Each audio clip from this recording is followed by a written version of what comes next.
नमस्कार, news night में आप सभी का स्वागत है। मैं हूं ऋतु वर्मा। अमेरिका चीन की तुलना में भारतीय अर्थव्यवस्था बेहतर है। वित्त मंत्री निर्मला सीतारमण ने कहा कि वैश्विक डिमांड में कमी आई है। सरकार ने विदेशी और घरेलू निवेशकों पर सरचार्ज में बढ़ोतरी वापस ली। बजट में सरचार्ज बढ़ाया गया था। इसी के साथ अर्थव्यवस्था को मजबूत करने के लिए उठाए गए हैं कई और अहम कदम, जिन पर विस्तार से चर्चा करेंगे हम न्यूज नाइट में अगले 1 घंटे में। अन्य खबरों में तो वहीं पीएम मोदी संयुक्त अरब अमीरात की अपनी यात्रा पर फ्रांस से रवाना हो चुके हैं। आज पेरिस में भारतीय समुदाय के बीच प्रधानमंत्री मोदी ने कहा कि भारत अब नए सफर पर निकल चुका है और इस नए सफर में फ्रांस के राष्ट्रपति इमैनुअल मैक्रों ने जम्मू कश्मीर से मोदी सरकार द्वारा अनुच्छेद 370 हटाए जाने का समर्थन किया। उन्होंने कहा कि कश्मीर मुद्दे पर किसी भी तीसरे देश के दखल की कोई जरूरत नहीं है। इस एक वाक्य के संदेश अनेक हैं। साथ ही भारत और फ्रांस के बीच हुए समझौते दोनों देशों के सामरिक रिश्तों के लिए कितने अहम हैं, बात करेंगे न्यूज नाइट में अपने विशेष मेहमान से। एक तरफ पीएम मोदी की 3 देशों की यात्रा, तो वहीं दूसरी तरफ ब्लैकलिस्ट में पाकिस्तान। टेरर फंडिंग रोकने के 11 FATF मानकों में से 10 में हुआ फेल। देखेंगे इन सभी खबरों को विस्तार से। देश विदेश की तमाम और खबरें भी होंगी, लेकिन आइए शुरुआत करेंगे 8 बज चुके हैं अभी तक की हेडलाइंस के साथ। वित्त मंत्री निर्मला सीतारमण ने कहा, दुनिया भर के देशों की तुलना में भारतीय अर्थव्यवस्था मजबूत। चीन और अमेरिका के बीच ट्रेड वॉर का कुछ असर भारत पर भी। भारत की विकास दर वैश्विक अर्थव्यवस्था या किसी अन्य बड़ी अर्थव्यवस्था से कहीं ज्यादा बेहतर।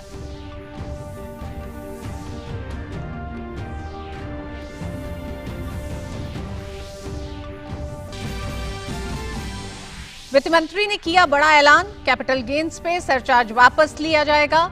फॉरेन पोर्टफोलियो इन्वेस्टमेंट पर भी नहीं लगेगा सरचार्ज। CSR नियमों के उल्लंघन को दीवानी मामलों की तरह देखा जाएगा। आपराधिक मामलों की श्रेणी में नहीं रखा जाएगा केस। बैंकों के लिए सरकार का बड़ा ऐलान, सरकारी बैंकों को 70,000 करोड़ रुपए दिए जाएंगे। बैंकों के लिए नए कर्ज देने में होगी आसानी। बैंकों ने ब्याज दर में कटौती का फायदा ग्राहकों को MCLR के जरिए देने का किया है फैसला। कम होगी लोगों की EMI। ऑटो सेक्टर के लिए सरकार के कई कदम।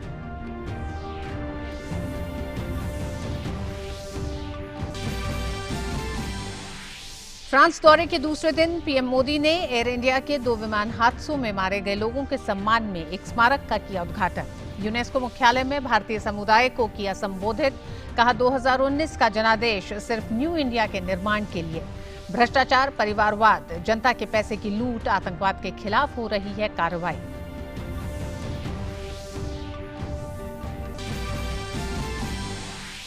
पाकिस्तान पर कसा और शिकंजा, आतंकी गतिविधियों के लिए धन मुहैया कराने और धन शोधन पर निगरानी रखने वाली AFTF के एशिया प्रशांत समूह ने पाक को ब्लैक लिस्ट में डाला। जम्मू कश्मीर में लोगों की समस्याओं को सुनने के लिए राज्यपाल के एडवाइजर कर रहे जन सुनवाई। कहा, हालात और बेहतर होते ही घाटी में खोले जाएंगे कॉलेज। प्राइमरी और माध्यमिक स्कूलों में पहुंच रहे हैं बच्चे।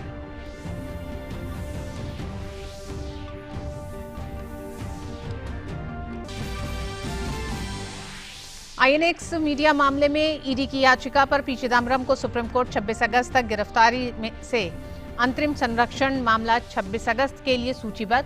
फिलहाल हिरासत में ही रहेंगे चिदम्बरम। CBI के मामले में अदालत का हस्तक्षेप नहीं।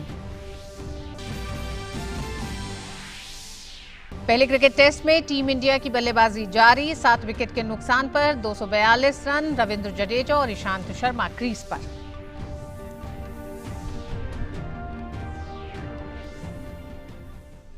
आइए खबरों को विस्तार से देखते हैं और बात सबसे पहले अर्थव्यवस्था की। वित्त मंत्री निर्मला सीतारमण ने कहा है कि वैश्विक डिमांड में कमी आई है।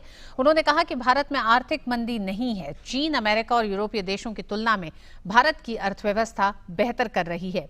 वित्त मंत्री निर्मला सीतारमण ने आज एक प्रेस कॉन्फ्रेंस कर देश के लोगों को अर्थव्यवस्था पर भरोसा दिलाया।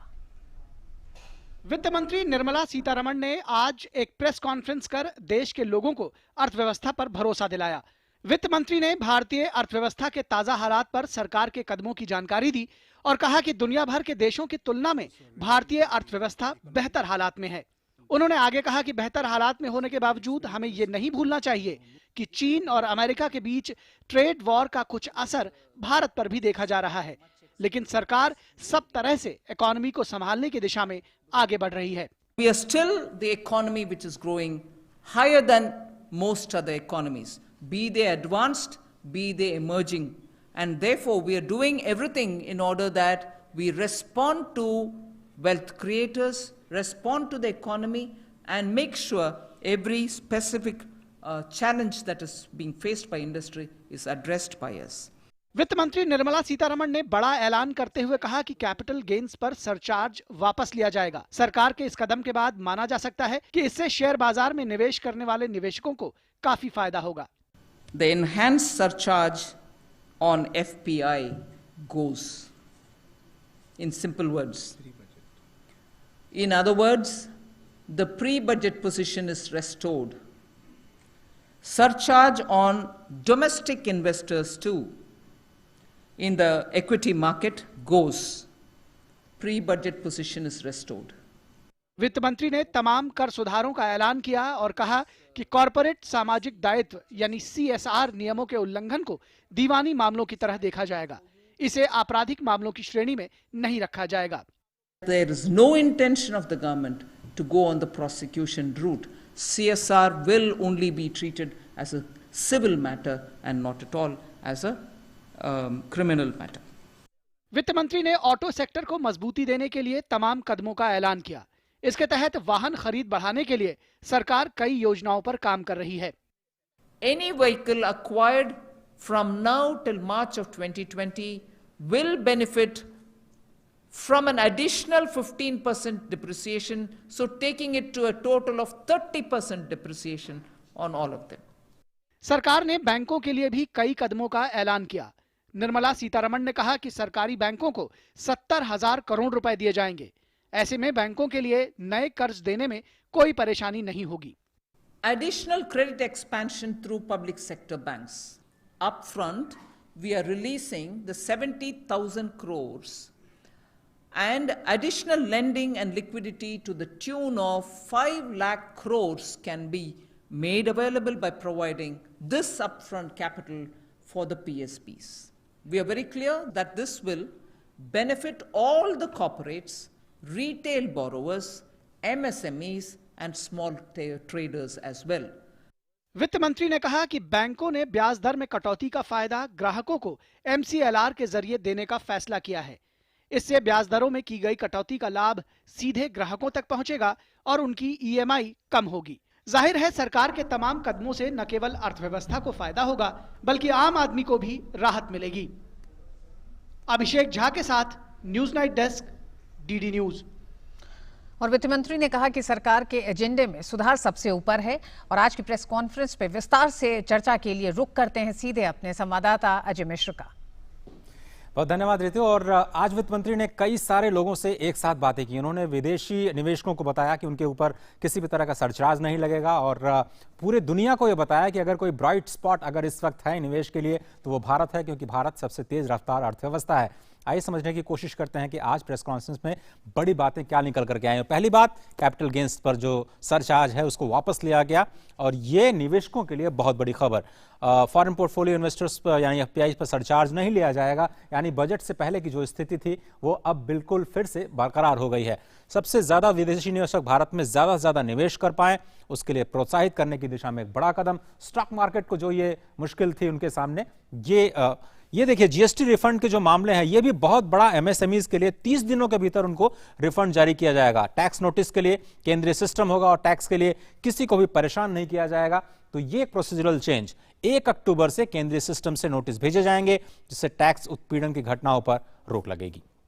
उधर कॉर्पोरेट सामाजिक दायित्व यानी CSR नियमों का उल्लंघन करने को दीवानी मामलों की तरह देखा जाएगा। एक जो भय का माहौल हो गया था कि क्रिमिनलाइज किया जाएगा उसको पूरी तरह से आज खारिज करते हुए उन्होंने कहा कि आपराधिक मामलों की श्रेणी में सरकार इसे नहीं रखेगी। स्टार्टअप टैक्स निपटारे के लिए एक अलग सेल बनाया जाएगा। एंजल टैक्स की व्यवस्था को विड्रॉ कर लिया गया है। CBDT के मेंबर इसको देखेंगे स्पष्ट तौर पर। तो स्टार्टअप इकोसिस्टम और उससे भी बड़ा जो लिक्विडिटी कंसर्न था उसको सरकार ने देखते हुए 70,000 करोड़ रुपए जो बजट में प्रावधान था उसको तुरंत देने का फैसला लिया है और बैंकों के लिए कर्ज देने में कोई परेशानी नहीं होगी। इस 70,000 करोड़ रुपए से बैंकों के पास करीब 5 लाख करोड़ रुपए आएंगे। बैंकों ने ब्याज दरों में कटौती का फायदा ग्राहकों को नहीं पहुंचाया है और इसलिए एक बड़ा फैसला और लिया गया है कि MCLR से रेपो को जोड़ा जाएगा, जिससे अगर सीधे RBI रेपो रेट कम करता है तो ग्राहकों की EMI कम हो। घर, गाड़ी और दूसरे सामान खरीदने के लिए जो लोन लिए जाते हैं उसके लिए सरकार NBFCs को मदद करेगी। डीमैट अकाउंट खोलने के अलावा आपको आधार मुक्त KYC की जो सुविधा है वो एक तरह से दी गई है। ऑटो सेक्टर जो कि एक डिमांड जनरेटिंग सेक्टर है, वाहन खरीद बढ़ाने के लिए सरकार ने कई योजनाओं पर आज अपना फैसला सुना। 31 मार्च 2020 तक अगर आप BS4 गाड़ी खरीदते हैं तो अगले 10 से 15 साल जितनी भी उनकी लाइफ है उसको रजिस्ट्रेशन को मान्य रखा जाएगा, यानी इन गाड़ियों की बिक्री भी होगी। इसको लेकर एक बड़ा कंफ्यूजन था। दूसरा यह फैसला लिया गया है कि जो सरकार जो वन टाइम रजिस्ट्रेशन को 2020 तक के लिए बढ़ा दिया गया है और जो सरकार पर रोक लगाई गई थी सरकारी विभागों को पर कि वो नई गाड़ियां नहीं खरीदेंगे, अब उसको पूरी तरह से हटा लिया गया है। यानी अब गवर्नमेंट लेड एक तरह से ऑटो सेक्टर में आपको बूस्ट देखने को मिलेगा। पुरानी सरकारी गाड़ियों को बदलकर नई सरकारी गाड़ियां खरीदी जा सकेंगी। इससे एक ऑटो सेक्टर के बहुत बड़ा जो डिमांड है वो क्रिएट होने जा रहा है। वाहन खरीद बढ़ाने के लिए सरकार ने दूसरी कई योजनाओं पर भी काम करने के संकेत दिए। उसमें स्क्रैपेज पॉलिसी है और 31 मार्च 2020 तक खरीदे गए BS4 वाहन मान्य होंगे। अब हमारे साथ विशेष मेहमान जुड़ रहे हैं। हिमांशु वत्स जी, बहुत बहुत धन्यवाद। आप सीनियर इकोनॉमिक टाइम्स में आप सीनियर एडिटर हैं। हाँ जी। आज के बजट के बाद जो आज ये बड़ा फैसला आया है कंसल्टेशन प्रोसेस के बाद में, किस तरह से आप देखते हैं? मुझे तो लगता है कि कंजम्पशन को बढ़ाने के लिए एक तरह से मिनी बजट। हाँ, अभी तक बजट के बाद जो कॉर्पोरेट सेक्टर से डिमांड आ रही थी, जो फीडबैक आ रहा था, वो ब्रॉडली ये था कि अभी इकोनॉमी में डिमांड नहीं है और अगर आपको डिमांड चाहिए तो आपको कुछ पर्स स्ट्रिंग लूज करना पड़ेगा ताकि थोड़ा पैसा सिस्टम में आए जिससे लोग खरीदारी चालू करें। और ये बहुत इम्पॉर्टेंट है क्योंकि लॉन्ग टर्म में आपको अगर गरीबी हटानी है, आपको ग्रोथ चाहिए, आपको टैक्स रेवेन्यू चाहिए, तो उसके लिए इकोनॉमिक ग्रोथ बहुत ज़रूरी है। वो बेस्ट मेथड ये होता है कि आप इकोनॉमी को ग्रो करने दें, उससे बाकी चीज़ें अपने आप सॉर्ट आउट हो जाती हैं।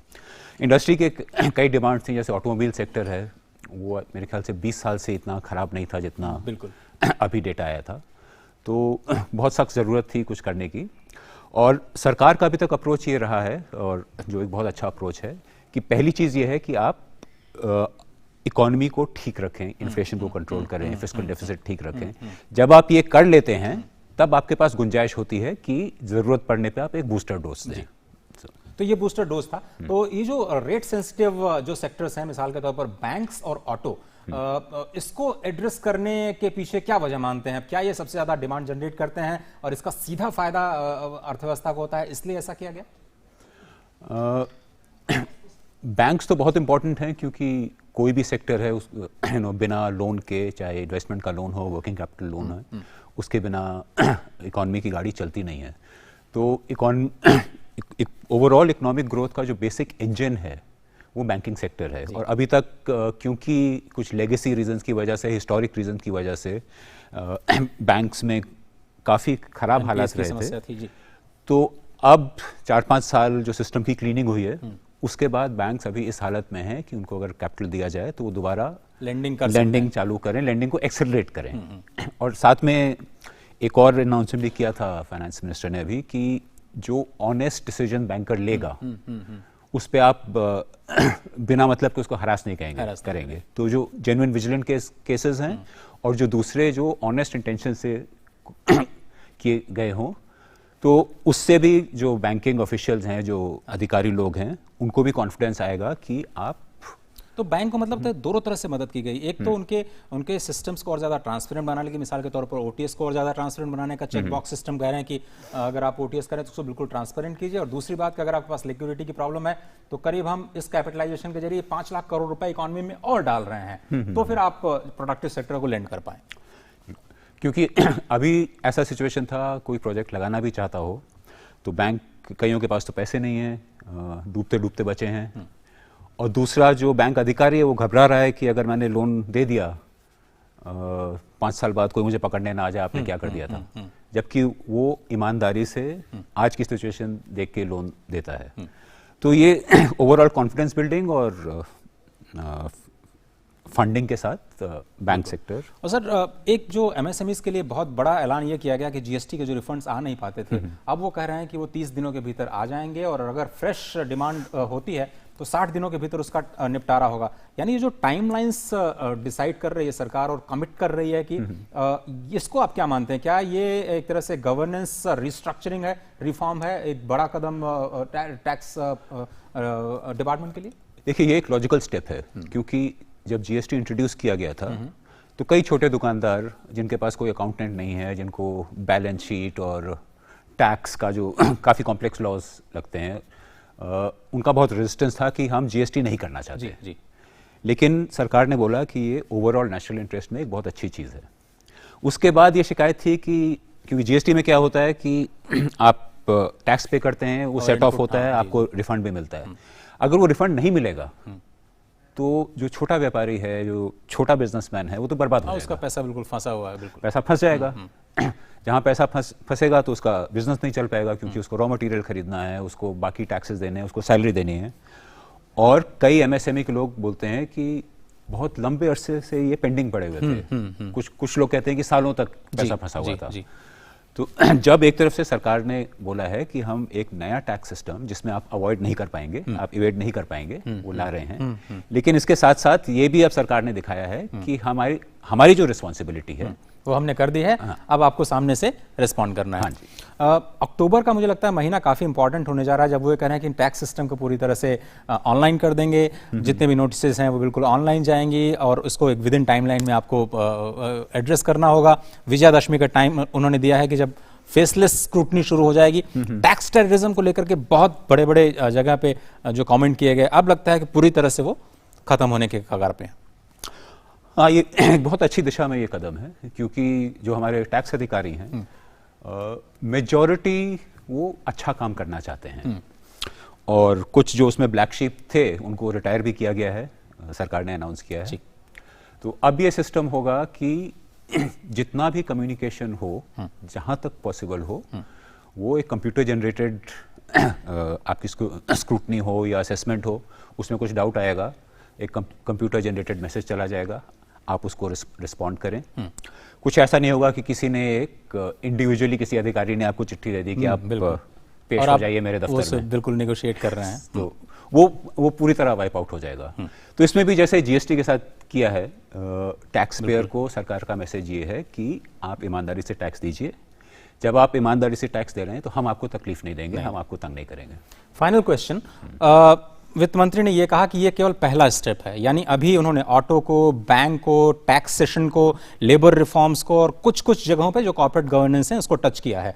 आगे जाते हुए जो 2 और ट्रांच हैं जिसकी बात वो कर रहे हैं कि हम 2 बार हम आपके साथ मुखातिब होंगे, और ये पहली किश्त है, अभी 2 किश्त में और भी बूस्टर डोज इकोनॉमी को दिया जाएगा। अब कौन कौन से सेक्टर्स हैं जहां पर आपको लगता है कि उनकी निगाह होगी और उसको ईज आउट करने की कोशिश होगी? अब उनकी अभी प्रायोरिटी क्या है? उन्होंने होम बायर्स का उन्होंने नाम लिया कि रियल एस्टेट को अब बूस्ट करने के लिए शायद अगला कदम। लेकिन मुझे लगता है कि जो सनराइज सेक्टर्स हैं जिनकी बात की जा रही है कि मिसाल के तौर पर फूड प्रोसेसिंग या फिर एग्रीकल्चर, वहां पर जो समस्याएं जिससे वो बात करने वाली हैं, शायद ये 2 सेक्टर जो आपने बोले वो बहुत इंपॉर्टेंट है, क्योंकि जो रियल एस्टेट और कंस्ट्रक्शन सेक्टर है वो सबसे ज़्यादा जॉब जनरेट करता है। और पूरी इकॉनमी में चाहे सीमेंट हो, स्टील हो, कई तरह के प्रोडक्ट्स हों, टाइल्स, मार्बल, उन सब की डिमांड जनरेट करता है जी। और जो आम आदमी है उसके लिए जॉब्स सैकड़ों जनरेट होते हैं। इनफैक्ट जब पिछले बार 10-12 साल पहले जब इंडिया 9-10% के ग्रोथ पे बढ़ा था, तो उसमें रियल एस्टेट और कंस्ट्रक्शन का बहुत बड़ा हाथ था। और कई विशेषज्ञों का मानना है कि आप किसी कंट्री में जाएं, अगर आपको शहर में येलो मशीन्स जो होती हैं कंस्ट्रक्शन की, बड़ी बड़ी क्रेन्स दिखें, तो मतलब वो इकोनॉमी ग्रो हो रही है, ग्रोथ हो तेजी पे चल रही है। तो वो बहुत ज़रूरी है। दूसरा, फूड प्रोसेसिंग, हमारी सरकार चाहती है कि किसानों का इनकम डबल हो जाए 2022 तक। तो उसमें फूड प्रोसेसिंग का काफ़ी बड़ा हाथ रहेगा, क्योंकि काफ़ी ज़्यादा वेस्टेज होती है। और जैसे ही आप थोड़ी प्रोसेसिंग और पैकेजिंग करते हैं तो आपके मार्जिन्स काफ़ी बढ़ जाते हैं वैल्यू एडिशन से। तो ये सेक्टर्स तो वॉच आउट करने ही होंगे। बहुत बहुत धन्यवाद आपका वक्त निकालने के लिए हिमांशु जी। तो आज ऐसा लग रहा है कि जो ये प्रोत्साहन पैकेज था करीब 17,000 करोड़ रुपए जो दिए गए और उसके जरिए 5 लाख करोड़ रुपए क्रेडिट सिस्टम में आएंगे, ये एक पहली किश्त है। अभी इंतजार किया जाएगा कि अलग अलग सेक्टर्स के जो डिमांड्स हैं उसको किस तरह से मीट किया जाए, लेकिन स्टॉक मार्केट जरूर खुश होगा और सोमवार को इसको आप तेजी के रूप में जरूर आते हुए देखेंगे। तो फिलहाल इस खास डिस्कशन में सिर्फ इतना ही। ऋतु जी। जी हाँ अजय, बहुत बहुत शुक्रिया अजय। जिस तरह से आपने कहा कि आज वित्त मंत्री निर्मला सीतारमण ने अपनी प्रेस कॉन्फ्रेंस में देश और दुनिया को ये साफ संदेश दिया है कि सरकार इस क्षेत्र में सुधार की ओर लगातार कदम बढ़ा रही है। बढ़ते अगली खबर की तरफ, लेकिन उस जाने से पहले आइए एक छोटे से ब्रेक का। ब्रेक के बाद देखेंगे कुछ और खबरें।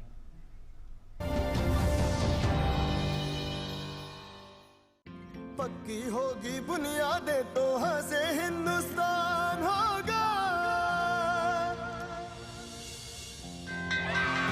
पहले करो शुरुआत करो, करो तो पक्की बात करो। पहले करो शुरुआत करो, करो तो पक्की। वंडर सीमेंट, एक परफेक्ट शुरुआत।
क्या आपके साथ भी ऐसा हुआ है? ग्राहक होने के नाते धोखा? क्या आप चुपचाप सहन करके बैठ जाते हैं या अपने हक की लड़ाई लड़ते हैं? मेरे साथ भी धोखा हुआ। बस अपनी शिकायत लिखी, अपोजिट पार्टी के फैक्ट्स और डॉक्यूमेंट्स के साथ कंज्यूमर फोरम में जमा कर दी। न वकील की फीस लगी और फैसला भी 3 महीने में आ गया। आप भी सोचिए मत, अपने हक की लड़ाई कंज्यूमर फोरम में लड़िए। जागो ग्राहक जागो।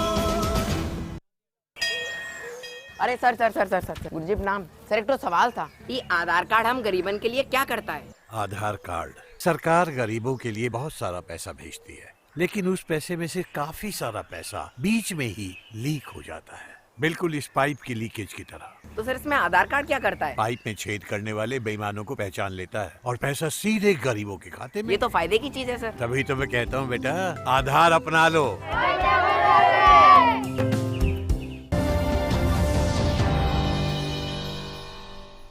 फ्रांस दौरे के दूसरे दिन यूनेस्को मुख्यालय में प्रधानमंत्री मोदी ने भारतीयों को संबोधित किया। उन्होंने कहा कि भारत न सिर्फ न्यू इंडिया के सफर पर निकल पड़ा है, बल्कि 130 करोड़ भारतवासियों के सामूहिक प्रयासों से भारत तेज गति से विकास के रास्ते पर आगे बढ़ रहा है।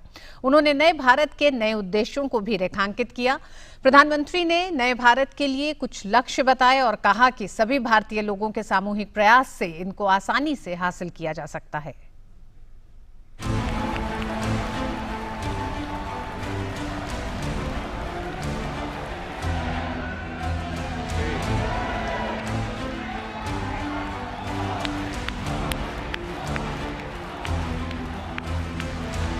हमने पिछले 5 सालों में कुछ ऐसे गोल रखे हैं जो पहले नामुमकिन माने जाते थे। पूरी दुनिया की अगर आज सबसे बड़ी हेल्थ एश्योरेंस स्कीम किसी देश में चल रही है तो उस देश का नाम है, पूरी दुनिया ने टीबी को समाप्त करने का लक्ष्य साल 2030 तक रखा। जिस गति से हम इस पर काम कर रहे हैं, उससे भारत इस लक्ष्य को 2025 में पूरा कर देगा। इसी तरह COP21 में क्लाइमेट चेंज के जो लक्ष्य 2030 के लिए निर्धारित किए गए थे, उनमें से ज्यादातर लक्ष्यों को भारत अगले 1-1.5 वर्षों में प्राप्त कर लेगा। कई स्टडीज आ रही हैं जिसमें कहा जा रहा है कि भारत अपनी गरीबी को बहुत तेजी से दूर कर रहा है। ये भी हमारा एक गोल था जिसको हम तेजी से पूरा करने में लगे हैं। आज नए भारत में भ्रष्टाचार, भाई भतीजावाद, परिवारवाद, जनता के पैसे की लूट, आतंकवाद जिस तरह लगाम कसी जा रही है वैसा पहले कभी नहीं हुआ। स्पष्ट नीति और सही दिशा के मंत्र से प्रेरित होकर एक के बाद एक कई बड़े फैसले ले लिए गए। जल शक्ति के लिए एक नए मंत्रालय को बनाया गया। ट्रिपल तलाक एक अमानवीय कृति अब हिंदुस्तान में टेम्पररी के लिए व्यवस्था नहीं है।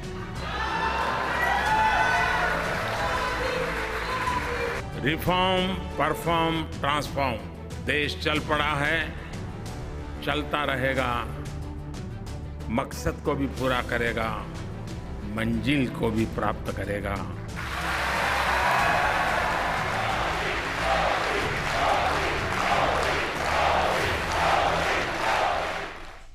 और अपने इस बड़े संदेश के साथ प्रधानमंत्री नरेंद्र मोदी ने आज पेरिस में कहा कि भारत फ्रांस के संबंध की एक मजबूत कड़ी है।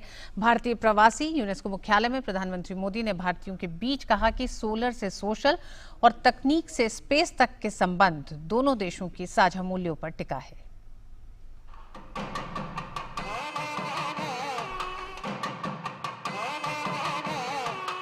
यूनेस्को मुख्यालय भारतीय रंग में दिखा। भारतीय परंपरा के मुताबिक प्रधानमंत्री मोदी का स्वागत किया गया। अभिभूत प्रधानमंत्री ने संस्था महानिदेशक से मिल आभार भी जताया। अब बारी थी इंतजार करते भारतीयों की। हमेशा की तरह अपनी स्पष्ट नीति, नियत और दिशा एक बार फिर उन्होंने भारतीयों के बीच रख दी। प्रधानमंत्री ने विपक्ष पर निशाना साधते हुए कहा कि 70 साल में देश में अस्थायी व्यवस्थाओं के पनपने से विकास बाधित हुआ है। ऐसे में अब नई सरकार अस्थायी कुछ भी नहीं रखने वाली है। आमतौर पर राजनेताओं को वादा भुला देने में मजा आता है, लेकिन मैं उस बिरादरी से नहीं हूं और इसलिए मैं खुद वादा याद कराता हूं। टेम्पररी को निकालने में 70 साल, परमानेंट व्यवस्थाओं के साथ देश चल पड़ा है। पीएम मोदी ने स्पष्ट किया कि भारत और फ्रांस के मजबूत रिश्तों की एक कड़ी प्रवासी भारतीय भी हैं। प्रधानमंत्री ने कहा कि नेक्स्ट जनरेशन इंफ्रा तैयार करने से लेकर जलवायु परिवर्तन जैसे मुद्दों पर भारत फ्रांस एक भरोसेमंद साझेदार के रूप में काम कर रहे हैं। उन्होंने कहा कि दोनों देशों के बीच संबंध साझा मूल्यों पर टिके हुए हैं। भारत और फ्रांस की मित्रता पूरी तरह से अटूट है। हमने फासिज्म और एक्सट्रीमिज्म का मुकाबला भारत में ही नहीं बल्कि फ्रांस की धरती पर भी किया है। हमारी दोस्ती ठोस आदर्शों पर बनी है। प्रधानमंत्री ने प्रवासी भारतीयों की तरक्की को उनकी मेहनत करार दिया और कहा कि देश से दूर रहने वाले भारतीयों की संस्कृति और उनके मिट्टी से जुड़ाव को देख किसी भी भारतीय को गौरवान्वित कर सकता है। उन्होंने और ज्यादा जोर दिया कि जो जलवायु परिवर्तन हो रहा है, उस जलवायु परिवर्तन के वजह से हम किन किन मुद्दों पे ज्यादा काम करें और हमारा जो रिसर्च है वो किन चीजों पे ज्यादा हो। इसी ही उल्लास से आगे देखना चाहते हैं ये गवर्नमेंट काम करते रहे। और उन्होंने ये भी कहा कि अभी तक की ये पहली गवर्नमेंट है जिन्होंने सबसे ज्यादा काम किया है। Very much excited and after listening to Modi speech I was like stunned. PM Modi ने प्रवासियों को भरोसा दिलाया कि भारत अपनी विरासत की मजबूत जमीन पर एक नए भारत की ओर छलांग लगा रहा है। पहले भाग में पीएम मोदी के फ्रांस दौरे से संदेश साफ है कि भारत और फ्रांस की अटूट दोस्ती बहुत आगे तक जाने वाली है और वैश्विक चुनौतियों को लेकर दोनों देश मिलकर तेजी से काम करेंगे, जिससे समस्या का हल निकाला जा सके। फ्रांस जैसे साझेदार की अहमियत प्रधानमंत्री की फ्रांसीसी पीएम एडवर्ड चार्ल्स फिलिप से हुई मुलाकात में भी दिखी। सुधीर यादव के साथ शैलेंद्र मिश्र की रिपोर्ट, डीडी न्यूज, पेरिस।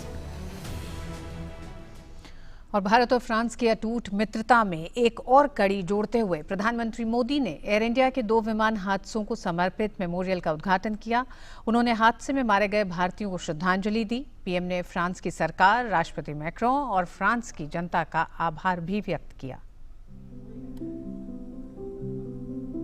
हम दुख की घड़ी में भी उतनी ही घनिष्ठता से एक दूसरे के साथ खड़े हैं।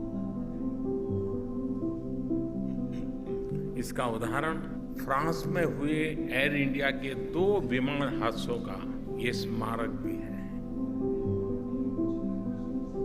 इन हादसों में कई भारतीय यात्रियों का निधन हुआ था। इनमें भारत के महानतम वैज्ञानिकों में से एक डॉक्टर होमी जहांगीर भाभा भी थे। इस मेमोरियल का हर पत्थर हमारे नागरिकों की एक दूसरे के लिए संवेदनशीलता का जीता जागता सबूत है। और प्रधानमंत्री नरेंद्र मोदी के फ्रांस के दौरे पर ही आज हम चर्चा कर रहे हैं। हमारा विशेष है भारत फ्रांस स्वाभाविक मित्र। और चर्चा में हिस्सा लेने के लिए हमारे साथ फ्रांस में भारत के पूर्व राजदूत मोहन कुमार जी मौजूद हैं। बहुत बहुत स्वागत है आपका मोहन जी। एम्बेसडर कुमार, सबसे पहले तो जानना चाहेंगे कल से लेकर अभी तक का, क्योंकि अब वो यूएई के लिए रवाना हो चुके हैं, तो ये पहला हिस्सा हुआ उनके फ्रांस के दौरे का जो हम देख रहे हैं अभी तक, उसको आप किस तरह से, एक तरह से टेकअवेज की अगर बात करें तो इस अभी तक के दौरे के?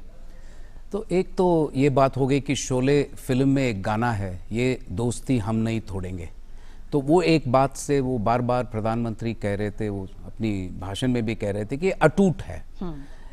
एक मित्रता जो स्ट्रेटेजिक पार्टनर है फ्रांस, उसके साथ जो हमारे रिश्ते हैं, मैं समझता हूं कि अंग्रेजी में अगर कहा जाए तो एक इरिवर्सिबल एक्सीलेंस जैसा हो गया है, अब पीछे नहीं हटेंगे। दूसरी बात यह है कि स्ट्रेटेजिक पार्टनरशिप हमारा जो फ्रांस के साथ है उसको एक तरह से उन्होंने अपडेट कर दिया है।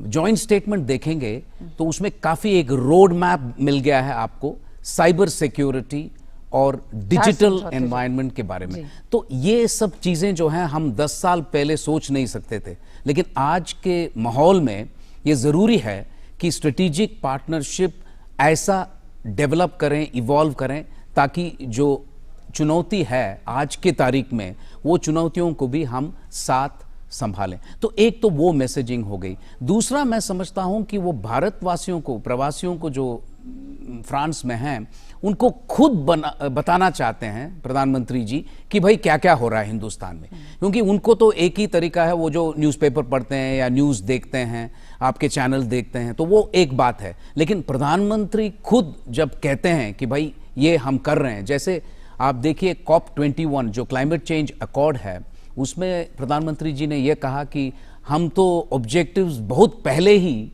मतलब अचीव कर रहे हैं। 2030 का लक्ष्य है, लेकिन उन्होंने कहा कि हम अगले 1-2 साल में इसे पूरा करेंगे। बिल्कुल, तो लक्ष्य पहले से ही आप अगर हासिल करें तो इसका मतलब है सरकार भी काफी काम कर रहा है। आपने देखा कि एक नौजवान कह रहा है वहां पे, पहली बार हमें लग रहा है कि सरकार काफी कुछ कर रहा है। तो ये जरूरी है कि प्रधानमंत्री एक रिलेशनशिप रखें इंडियन डायस्पोरा के साथ, क्योंकि रितु जी ये मत भूलें आप कि 25 मिलियन है इंडियन डायस्पोरा, वो 1-2 मिलियन नहीं है। उनके साथ मैसेजिंग, कम्युनिकेशन और प्रधानमंत्री का खुद का मतलब डायलॉग जो होता है, वो मैं समझता हूँ बड़ी खूबियत है इस प्रधानमंत्री जी में, जो आप अगर बाकी गवर्नमेंट के साथ कंपेयर करेंगे तो ये सरकार मैं समझता हूँ एक तरह से बड़ा स्पेशल है।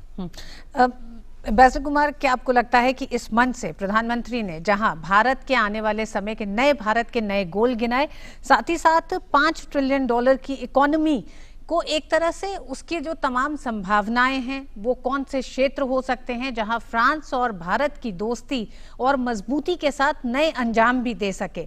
मसलन जिस तरह से 4 समझौते हुए, वो चारों ही समझौते बेहद महत्वपूर्ण हैं, युवाओं की दृष्टि से, शिक्षा की दृष्टि से भी, स्पेस के लिहाज से भी। तो क्या आपको लगता है टेक्नोलॉजी, डिजिटल टेक्नोलॉजी के लिहाज से तो ये भविष्य के भारत के लिए भी ये पूरा दौरा प्रधानमंत्री नरेंद्र मोदी का और फ्रांस के राष्ट्रपति के साथ उनकी जो एक अपनी एक केमिस्ट्री है वो बहुत महत्वपूर्ण हो गई है, इस पूरे दौरे में दिखाई देता है वो?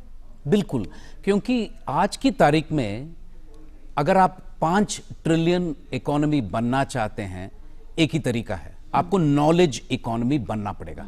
ये आप टेक्सटाइल्स या गारमेंट्स या जूते या बाकी चीजें भी मतलब महत्वपूर्ण हैं, लेकिन वो एक्सपोर्ट करते हुए आप 5 ट्रिलियन बन नहीं सकते। अगर आप नॉलेज इकोनॉमी अगर आप बनना चाहते हैं तो आपको दौर देना पड़ेगा इस चीजों पे। डिजिटल एनवायरनमेंट जो है, स्पेस के बारे में उन्होंने बात की। आप जो कह रहे हैं कि स्किल डेवलपमेंट जो कहते हैं हम लोग युवाओं के लिए, स्किल डेवलपमेंट के क्षेत्र में भी समझौता हुआ है। बिल्कुल, एक एग्रीमेंट हुआ है। तो मैं समझता हूं ये सब भारत को नॉलेज इकोनॉमी या फोर्थ इंडस्ट्रियल रेवोल्यूशन जो कहा जाता है उसकी तरफ वो ले जा रहे हैं। इनके लिए हमें टेक्नोलॉजी, फाइनेंस और असिस्टेंस की जरूरत पड़ेगी। मैं समझता हूं इस क्षेत्र में फ्रांस हमें काफी कुछ मदद कर सकता है। एम्बेसडर कुमार, डिफेंस डील से लेकर यूएन के मंच तक एक मजबूत साझेदार मित्र फ्रांस, जो कि स्वाभाविक मित्र में लगता है।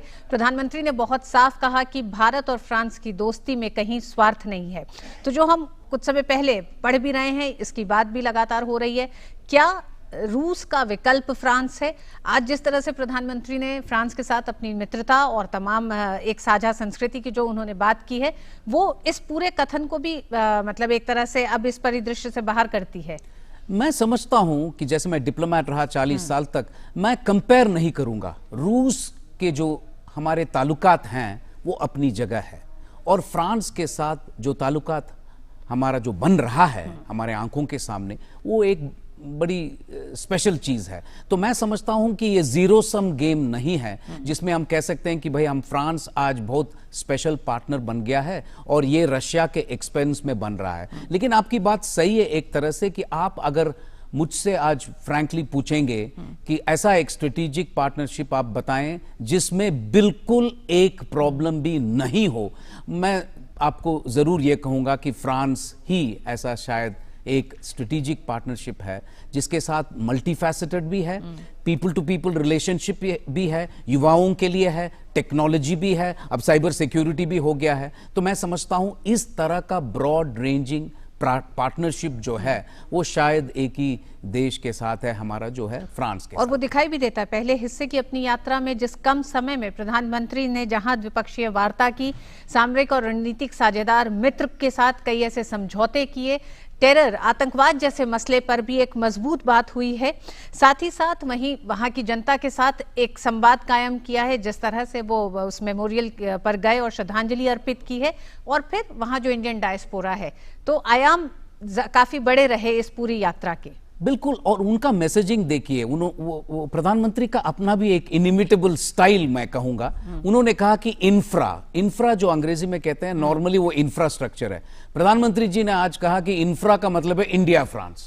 वो उस तरह के मैसेजिंग में बिलीव करते हैं और ये बताना चाहते हैं कि भाई हमारा जो रिलेशनशिप है वो काफी स्पेशल है। हाँ, एम्बेसडर कुमार, बहुत अंत में बहुत संक्षेप में जानना चाहूंगी, आतंकवाद को लेकर 2 टूक फ्रांस ने अपनी मुलाकात में सबसे पहले कहा कि भारत ने जिस तरह से कश्मीर पे फैसला लिया है, भारत और पाकिस्तान का द्विपक्षीय मसला है और कोई और इसमें हस्तक्षेप नहीं कर सकता है। साथ ही साथ FATF पे जिस तरह से ब्लैकलिस्ट डालने में पाकिस्तान के लिए आज एक तरह से उसकी तैयारी हो गई है, तो आपको लगता है कि फ्रांस का इस तरह से आतंकवाद के मसले पे भारत के साथ खुलकर साथ आना, ये भी अपने आप में फ्रांस ही एक ऐसा देश बहुत साफ दिखाई दे रहा है?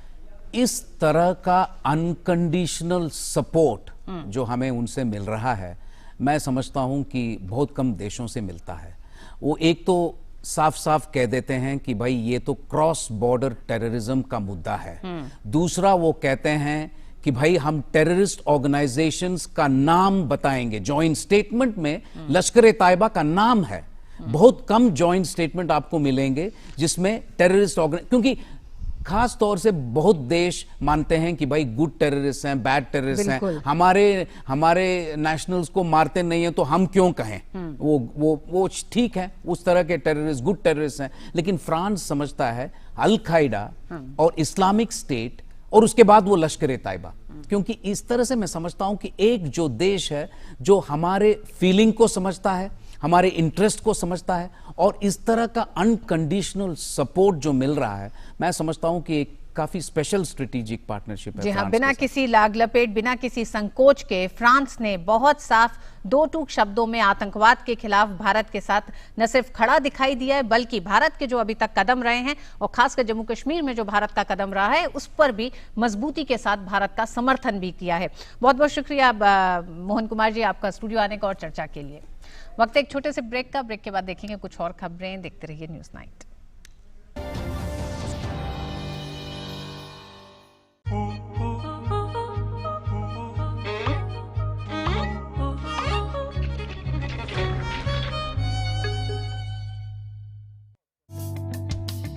ई शॉपिंग साइट पर श्वेता ने देखा एक सुंदर हार। उसका डिजाइन देखकर हो गई वो बेकरार। झटपट उसने बुक किया और एडवांस में पेमेंट किया।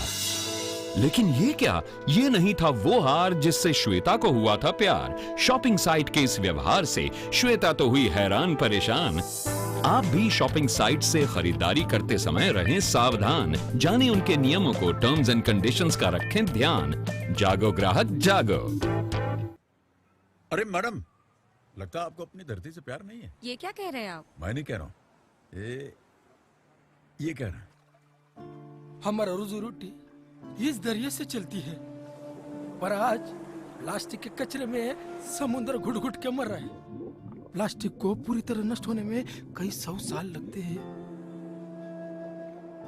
अगर आप प्लास्टिक कम यूज करो ना, तो हमारे और इन जीवों के जीवन में थोड़ा खुशी आएगा।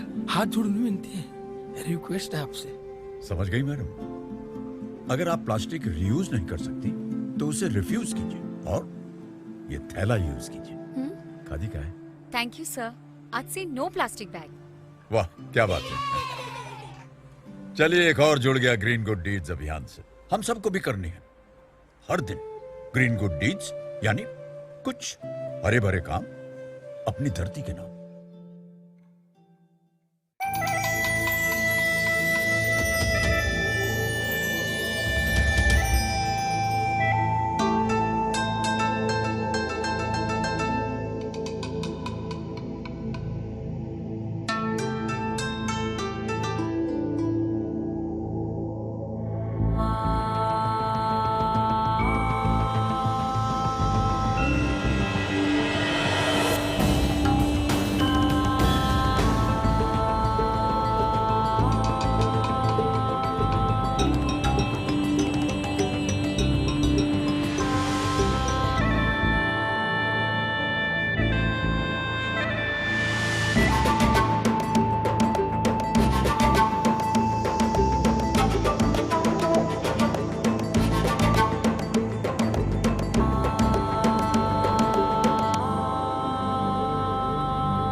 संयुक्त अरब अमीरात की यात्रा प्रधानमंत्री मोदी के साथ साथ भारत के लिए एक ऐतिहासिक यात्रा होने वाली है। ये पहला मौका होगा जब किसी भी भारतीय प्रधानमंत्री को यूएई अपने सर्वोच्च नागरिक सम्मान प्रदान करने जा रहा है। सऊदी अरब, रूस, मालदीव और संयुक्त अरब अमीरात ऐसे देशों में शुमार हैं जिन्होंने प्रधानमंत्री मोदी को अपने सर्वोच्च नागरिक सम्मान से नवाजा है। 23 अगस्त को प्रधानमंत्री जब संयुक्त अरब अमीरात में अपने आधिकारिक यात्रा पर होंगे तो उन्हें सर्वोच्च नागरिक सम्मान ऑर्डर ऑफ ज़ैद प्रदान किया जाएगा। भारत और यूएई के बीच रणनीतिक संबंधों को बढ़ावा देने के प्रधानमंत्री मोदी के द्वारा किए गए प्रयासों के लिए अप्रैल महीने में इस सम्मान को देने की घोषणा की गई थी। ज़ायद मेडल यूएई का सर्वोच्च नागरिक सम्मान है जो बादशाहों, राष्ट्रपति और राष्ट्र प्रमुखों को दिया जाता है। इससे पहले साल 2007 में रूस के राष्ट्रपति व्लादिमीर पुतिन, 2010 में ब्रिटेन की महारानी एलिजाबेथ और साल 2018 में चीन के राष्ट्रपति शी जिनपिंग को ये पुरस्कार दिया गया था। प्रधानमंत्री मोदी को ये सम्मान यूएई के संस्थापक शेख जायद बिन सुल्तान अल नाहियान के जन्म शताब्दी वर्ष समारोह के दौरान दिया जा रहा है। The Prime Minister is going to be receiving the highest civilian award of UAE, the Order of Zayed. He is going to be releasing a postage stamp on Mahatma Gandhi, marking 150th birth anniversary of Bapu. This is going to be done jointly by the Prime Minister and His Highness Sheikh Mohammed bin Zayed, the Crown Prince of Abu Dhabi. इसके अलावा प्रधानमंत्री Modi UAE में RuPay card launch करेंगे। इससे पहले Singapore और भूटान में RuPay card launch किए जा चुके हैं। यूएई खाड़ी क्षेत्र का पहला देश होगा जहां रुपे कार्ड लॉन्च किया जाएगा। अपनी संक्षिप्त यात्रा में अबू धाबी के प्रिंस से भी प्रधानमंत्री मुलाकात करेंगे। हाल के दिनों में दोनों देशों के बीच करीब 60 अरब डॉलर का वार्षिक द्विपक्षीय व्यापार हुआ है। यूएई भारत का तीसरा सबसे बड़ा व्यापारिक साझेदार है। The Prime Minister has personally put in a lot of effort to first popularize the card within India. In the short space of about 3.5-4 years, over 500 million cards have been issued in India, overtaking established players like MasterCard and Visa. And we're delighted that that RuPay card will now be issued here in UAE. And it will be launched on Saturday by the Prime Minister himself. UAE की प्रधानमंत्री मोदी की ये यात्रा द्विपक्षीय व्यापार को बढ़ावा देने के साथ ही ऊर्जा जरूरतों की पूर्ति के लिए पेट्रोलियम पदार्थों के आयात को सुनिश्चित करने के साथ ही रणनीतिक रिश्तों को भी मजबूती देगा। यूएई से श्यामा मिश्रा के साथ bureau report, DD news. Pakistan को अब तक का सबसे बड़ा झटका लगा है। टेरर फंडिंग पर नजर रखने वाली अंतर्राष्ट्रीय संस्था financial action task force FATF की क्षेत्रीय इकाई एशिया पैसिफिक ग्रुप ने आज टेरर फंडिंग पर लगाम लगा पाने में नाकाम रहने पर पाकिस्तान को ब्लैक लिस्ट में डाल दिया है। दुनिया में चौतरफा घिरे पाकिस्तान को एक बार फिर से तगड़ा झटका लगा है। इस बार उसे झटका दिया है FATF एशिया पैसिफिक ग्रुप ने। आतंकी गतिविधियों के लिए धन मुहैया कराने और धन शोधन पर निगरानी रखने वाली वैश्विक निगरानी संस्था फाइनेंशियल एक्शन टास्क फोर्स यानी कि FATF के एशिया प्रशांत समूह ने पाकिस्तान को काली सूची में डाल दिया है। रिपोर्ट के मुताबिक Pakistan FATF Asia Pacific group के मानकों को पूरा करने में विफल साबित हुआ है और इसलिए उसे ब्लैक लिस्ट कर दिया गया है। पाकिस्तान को इनहैंस्ड एक्सपेडाइट फॉलोअप लिस्ट में डालते हुए एशिया प्रशांत समूह ने यह भी पाया कि पाकिस्तान ने धन शोधन और आतंकवाद के वित्त पोषण संबंधी 40 अनुपालन मानकों में से 32 का पालन नहीं किया।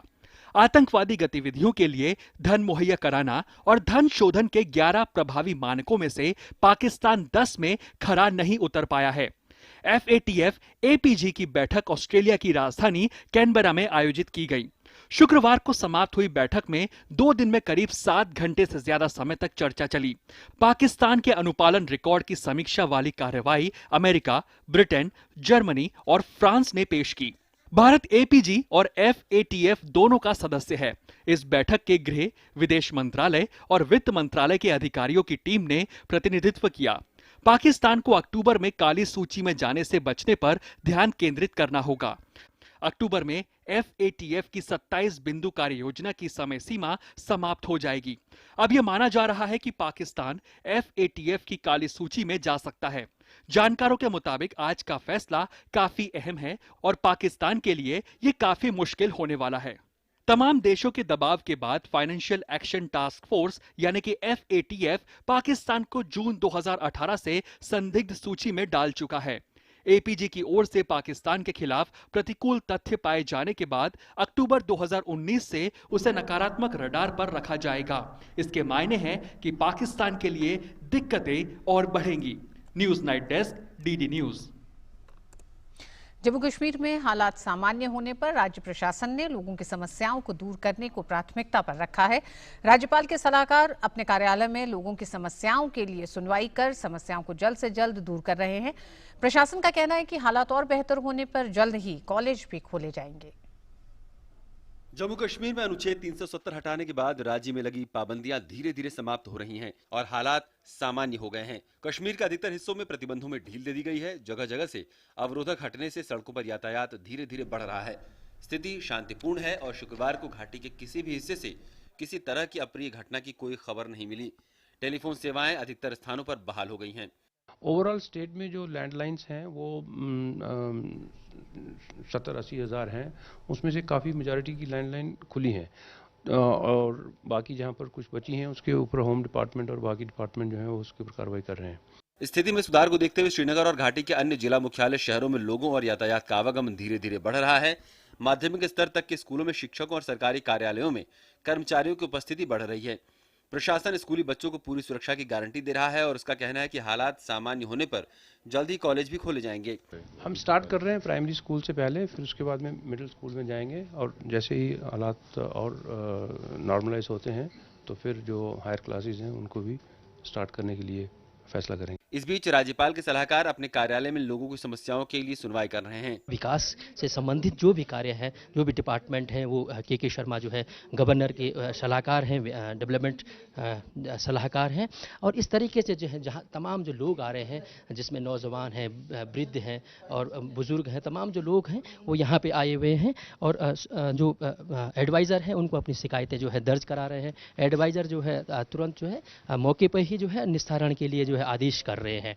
पब्लिक हियरिंग में जो लोग आज आए हैं वो पूरे अपने जो गवर्नमेंट को उनकी प्रॉब्लम्स को डिस्पोज करना है वो प्रॉब्लम हमारे सामने रख रहे हैं और जो उनके साथ इंटरेक्शन है उससे एविडेंट है कि वो एक तो प्रॉब्लम हमारे सामने प्रेजेंट कर रहे हैं। ये एक बड़ा डायनामिक सिस्टम है लोगों के ग्रीवेंसेस को रिड्रेसल करने के लिए। लोग भी प्रशासन के इस कदम से काफी खुश हैं। हमारी शिकायत ये थी कि हमें लौड़ा के अगेंस्ट शिकायत थी क्योंकि there is a illegal construction going on unabated at Shahzad Bagh which involves our land also. बहुत प्रॉब्लम हमें अपनी म्युनिसिपैलिटी में आ रही है, तो मैं अभी आया था शर्मा साहब से इसीलिए मिलने ताकि जो हमारी म्युनिसिपैलिटी के जो प्रॉब्लम है ये सॉल्व हो जाए। राज्य के तमाम हिस्सों में लोगों को अधिक से अधिक सुविधाएं पहुंचाने के लिए प्रशासन और सुरक्षा बल लगातार कदम उठा रहा है। बडगाम में लोगों तक संचार सुविधाएं पहुंचाने के लिए सेना ने बडगाम में एक कम्युनिकेशन सेंटर स्थापित किया है। मोबाइल और टेलीफोन सेवाएं प्रभावित होने की वजह से ये सुविधा स्थापित की गई है और स्थानीय लोग यहां आकर अपने संबंधियों से बातें कर रहे हैं। इससे बहुत हेल्प हो रही है हमारी, खास करके जो यहाँ पे मुझे बहुत टाइम से यहाँ पे मैं 2-3 दिन से आ रहा हूँ, बहुत हेल्प हो रही है। बहुत ही मुफीद है, अभी ये फ़ायदेमंद है। तो यहाँ पे आके वो कॉल कर रहे हैं और फीडबैक मतलब वहाँ से क्या है पूछ रहे हैं, वहाँ के हालात जो है वो मतलब बता रहे हैं। बस बात जम्मू की करें तो वहाँ भी हालात पूरी तरह से सामान्य हैं। जम्मू में माहौल पूरी तरह से सामान्य है और लोगों का जनजीवन आम दिनों की तरह से ही चल रहा है।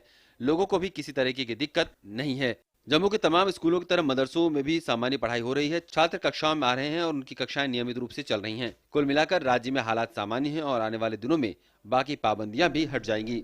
श्रीनगर और जम्मू ब्यूरो के साथ news night desk, DD news.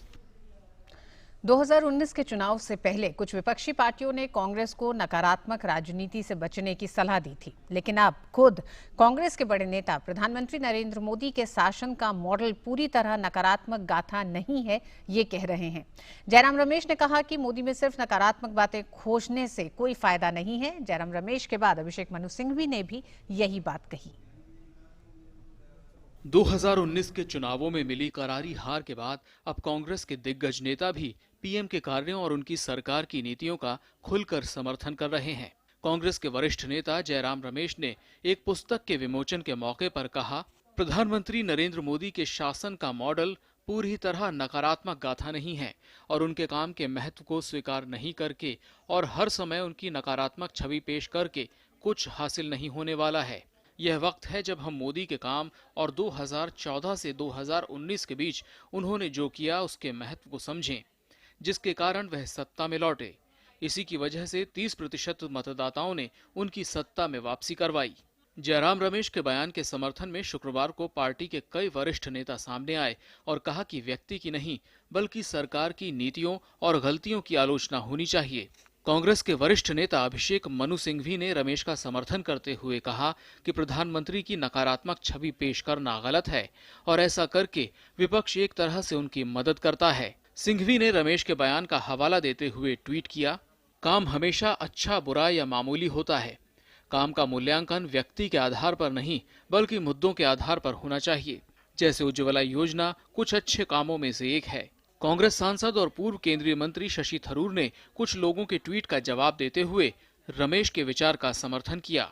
उन्होंने कहा, जैसा कि आप जानते हैं, मैं 6 साल से यह दलील देते आ रहा हूं कि मोदी जब भी कुछ अच्छा कहते हैं या सही चीज करते हैं तो उनकी तारीफ करनी चाहिए। ऐसा करने के बाद जब हम उनकी गलतियों की आलोचना करेंगे तो हमारी बात की विश्वसनीयता बढ़ेगी। मैं विपक्ष के उन लोगों का स्वागत करता हूं जो मेरे विचार से मिलती जुलती बात कर रहे हैं। कांग्रेस के तमाम नेताओं के मोदी सरकार की तारीफ पर बीजेपी ने कहा है कि कांग्रेस के लोगों को भी अब सच्चाई समझ में आ गई है। कांग्रेस की जो लाइफ लाइन है वो करप्शन है और करप्शन के कुनबे के क्रांतिकारियों का एक बहुत बड़ा क्लस्टर बन गया है कांग्रेस। और हर कांग्रेस का जो करप्शन के क्रांतिकारी हैं वो एक ही तराना गा रहे हैं कि ना इज्जत की चिंता ना फिक्र किसी अपमान की, जय बोलो बेईमान की। The Congress stand on Article 370 has been criticized by many of its leaders, and now Mr. Jairam Ramesh's comment that the Congress party, by indulging in some kind of propaganda against Prime Minister Shri Narendra Modi ji, is not respecting public mandate, is something that every Congress leader believes, but only some people muster the courage to speak. प्रधानमंत्री नरेंद्र मोदी की नीतियों और कार्यों का देश के नागरिक लगातार समर्थन कर रहे हैं और यही वजह है कि उनकी सरकार दोबारा प्रचंड बहुमत से सत्ता में वापस आई है। लेकिन अब विपक्ष में भी पीएम का डंका बज रहा है। News night desk, DD news. Congress के 3 नेताओं में जो परिवर्तन दिखाई दिया, क्या ये यहीं थम जाएगा या भविष्य में इसमें कड़ी और जुड़ेगी, ये देखना दिलचस्प होगा। आइए एक नजर अब डालते हैं देश के अन्य राज्यों में क्या रही बड़ी खबरें। जम्मू कश्मीर के जम्मू संभाग में राजौरी के नौशेरा सेक्टर में पाकिस्तानी सेना द्वारा किए गए संघर्ष विराम उल्लंघन में आज भारतीय सेना का एक जवान नाइक राजीव थापा शहीद हो गया। पाकिस्तानी सैनिकों ने नौशेरा सेक्टर में अग्रिम चौकियों और रिहायशी इलाकों को निशाना बनाकर गोलीबारी की।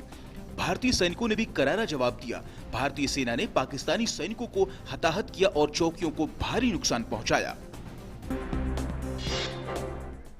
पश्चिम बंगाल में उत्तरी 24 परगना जिले के कचुआ में मची भगदड़ में 5 लोगों की मौत हो गई और कई घायल हो गए। जन्माष्टमी के अवसर पर कचुआ के लोकनाथ मंदिर में हजारों श्रद्धालु एकत्रित थे। राज्य सरकार ने मृतकों के आश्रितों को 5-5 लाख और गंभीर रूप से घायलों को 1-1 लाख तथा मामूली रूप से घायलों को 50-50 हजार रुपए का मुआवजा देने की घोषणा की है। और न्यूज नाइट में आज बस इतना ही। डीडी न्यूज पे खबरें जारी रहेंगी। मुझे दीजिए इजाजत। नमस्कार।